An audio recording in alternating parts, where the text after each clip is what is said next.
අයිබෝවන් යාළුවනේ මගේ SLWAT YouTube channel එකට සියලු දෙනාම සාදරයෙන් පිළිගන්නවා.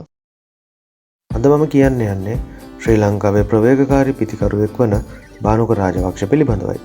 බානුක රාජපක්ෂ 2022 ආසියානු කුසලාන තරගාවලියෙන් පසුව ලංකාවේ පැවති 2020 තරගවලදී සහ 2020 ලීග් තරගවලදී ඉතාම දුර්වල පිතිකරන ස්වභාවයක් දැක්වීම නිසා ඔහුට නවසීලන්ත සංචාරය දහිමි වුණා.